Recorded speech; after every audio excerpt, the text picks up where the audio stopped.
Welcome to Inspire Daily. We're so glad you're here. At Inspire Daily, our mission is simple: to motivate, uplift, and empower you to reach your full potential. Whether you're looking for daily inspiration, tips for personal growth, or the encouragement to keep pushing forward, you've come to the right place. Join us every day for fresh, empowering content designed to help you overcome challenges, achieve your goals, and become the best version of yourself. Remember, every day is a new opportunity for growth, and we're here to help you make the most of it. Subscribe now and let's inspire each other to create the life we've always dreamed of. All right, everyone.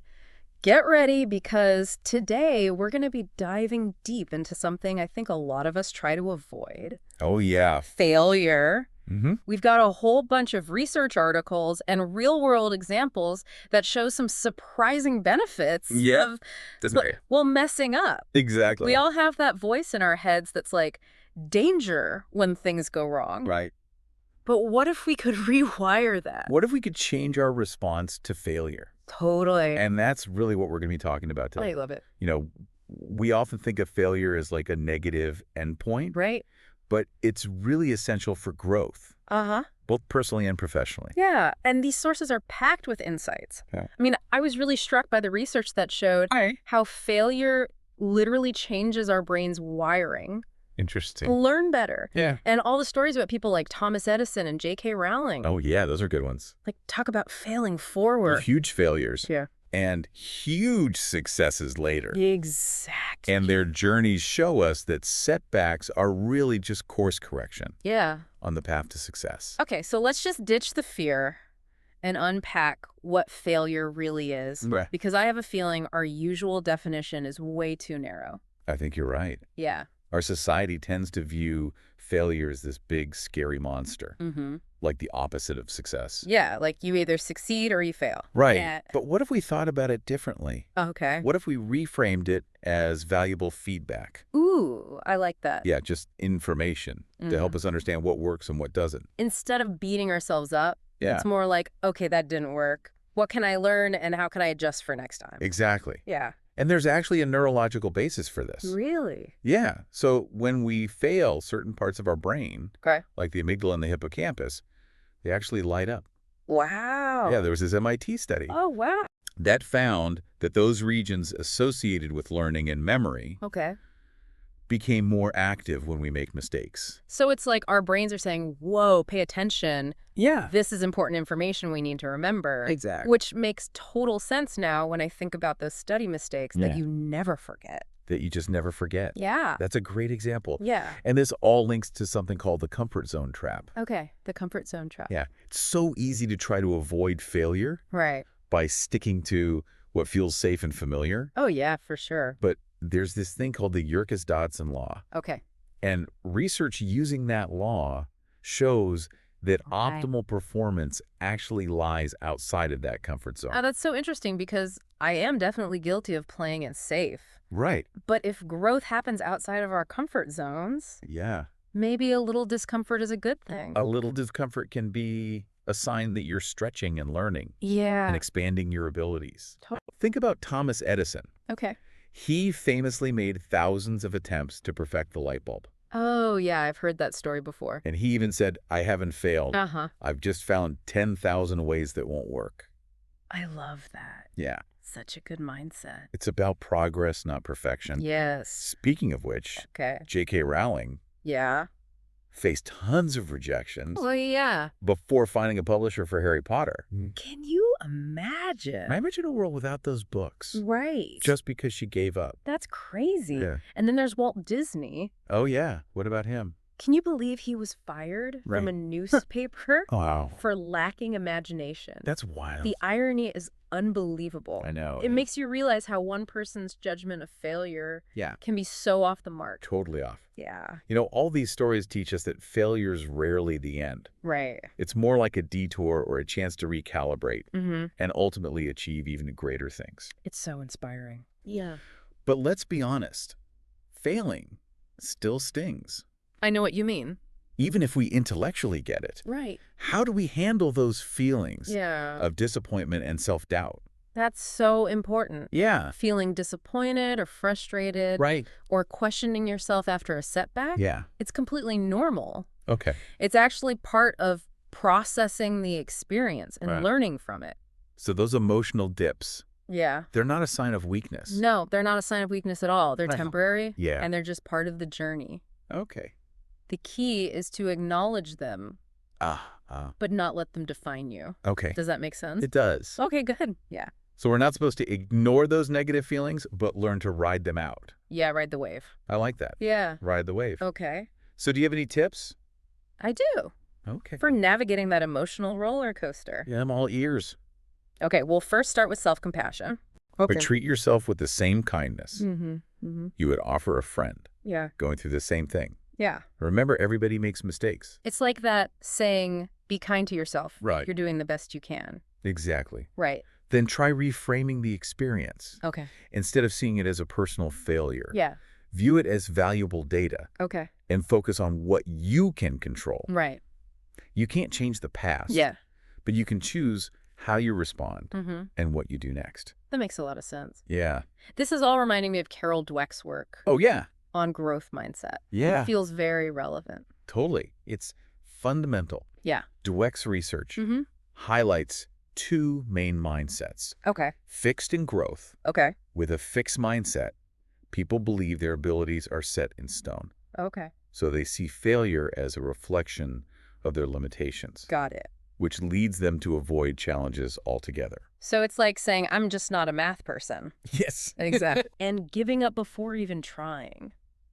That's a great example. Yeah. But a growth mindset Okay. views abilities as malleable, something you Yeah. can develop Mm-hmm. through effort and learning.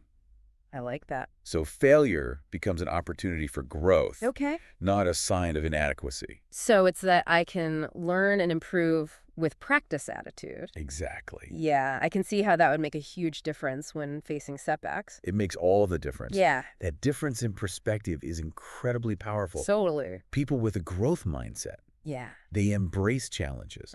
They persist in the face of obstacles. Right. And they ultimately achieve greater success. It really comes down to how we choose to view those inevitable bumps in the road. I think you're exactly right. Right.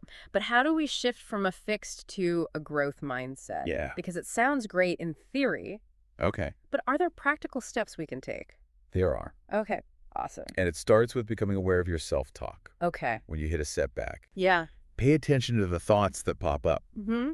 Are they fixed mindset thoughts? Okay. Like, I'm not good enough. Yeah. Or I'll never be able to do this. Ugh. Those sneaky negative thoughts. I know, right? Yeah, they can really take over if you're not careful. They can, and that's why it's so important to challenge them. Okay. Ask yourself, Yeah. is this thought really true? Right. What evidence supports it? Mm-hmm. You'll often find that those negative narratives are just based on fear, Yeah. not facts. It's like being your own thought detective. Yes. Examining the evidence before jumping to conclusions. That's a great way to put it. Right. And then the key is to replace those negative thoughts Okay. with more positive and growth-oriented ones. Got it. So instead of, I failed, Yeah. I'm not good at this. Yeah. Try. I failed, so now I know what doesn't work. Okay. What can I try differently? That's a really powerful shift. It is. Yeah, you're taking the sting out of failure and turning it into a problem-solving opportunity. Speaking of which, one of the sources mentions something called a post-mortem analysis. Oh, yeah. That's a fantastic tool for learning from mistakes. Okay, what is that? So after a setback, Mm-hmm. take some time to reflect Okay. on what happened, Mm-hmm. what went well, Okay. what didn't, Got it. and what could you adjust next time. Yeah. You're basically mining the experience for valuable lessons. It's like athletes reviewing game footage. Yes. To see what worked and what didn't, Exactly. and how to improve their strategy for the next time. That's a great analogy. Right. And it's not just for athletes. Okay. Even companies like Google use post-mortem analysis. Ah, really? Yeah, they encourage their employees to analyze failures, Uh-huh. document lessons learned, Mhm. and share those insights with their teams. It's about embracing failure as a learning opportunity, Yes. not something to be ashamed of Right. or swept under the rug. Exactly. And to really make that shift, our research highlighted a unique exercise. Ooh, I like it when we get to the exercises. You know me too. Okay. It's creating a failure resume. A failure resume. I've never heard of that. So it's a resume that lists your failures, Okay. but with a twist. All right. I like Swiss. Instead of focusing on the negative, Uh, you highlight the lessons learned from each experience. oh, so you're turning perceived failures into a showcase Yes. of growth and resilience. Exactly. I love that. It's a way to acknowledge your setbacks, Mm-hmm. but reframe them as valuable stepping stones Yeah. that shaped who you are today. That's brilliant. It can be really empowering. Yeah. It Yeah. helps you see those so-called failures Oh, in a new light yeah. and realize just how much you've learned and grown from them. I love that it flips the script entirely. Totally. You're not hiding your failures, you're owning them Yes. and highlighting what you've gained from those experiences. That's the idea. That's awesome. And speaking of powerful examples, let's go back to those inspiring stories we talked about earlier. Okay, yeah. Oprah, Steve Jobs. Michael Jordan. Oh, yeah, big names. They all faced major setbacks, Right. but ultimately achieved incredible success. They really are testaments to resilience. Yes, they are. Yeah. Imagine if Oprah had let being fired from that early TV job define her. It's hard to imagine. I know. She was told she was unfit for television, and she went on to become a media icon.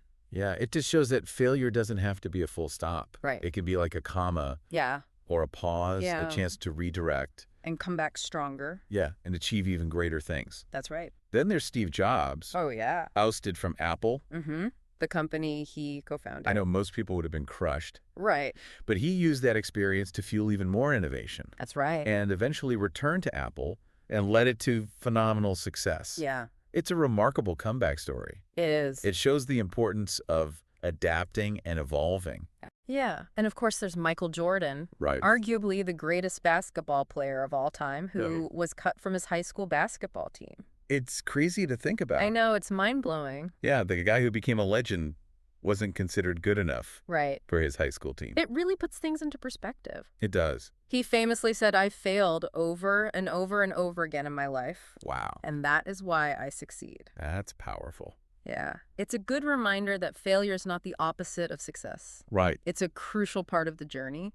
I love these stories. Me too. They're so inspiring. They are. But I'm also thinking about the practical takeaways. Oh, yeah, for sure. How do we apply this research to everyday life? Yeah. How do we take all this and actually use it? Well, it's all about shifting our mindset and taking action. Okay. Here are a few things to keep in mind. I'm ready. First, Yeah. embrace failure with curiosity, not fear.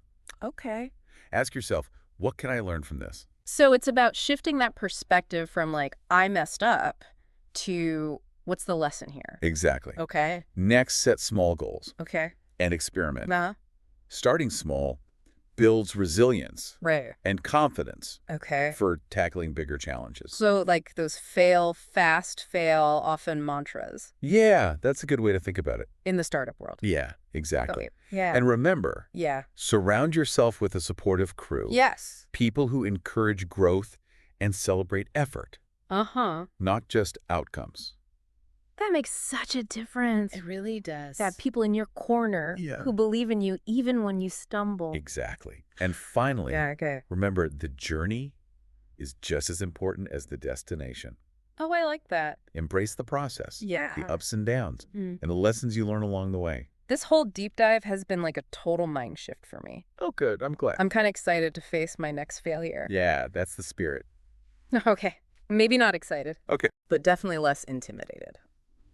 I love that. And as we're wrapping up, Okay. I want to leave you with a question. Right. What risk have you been putting off because of fear? Wow. That's a good one. What could you learn? Yeah. And how might you grow by stepping outside your comfort zone, Yeah. even just a little bit? That's a great question to think about. Yeah. So listeners, take a moment, Mm-hmm. reflect on that. Okay. What's one thing you've been hesitant to try Yeah. because you're afraid to fail? Right. What might happen Mm. if you went for it anyway? Remember, Yeah. failure is not the end. It's not. It's a chance to learn, Absolutely. adapt, Yes. and become even more resilient. I agree. Embrace your next failure Yes. as a stepping stone to something amazing. Love it. Until next time, Yeah. keep exploring, Keep learning keep learning. and keep failing forward. Awesome. Thanks so much for joining me. This was fun. It was great chatting with you. Likewise.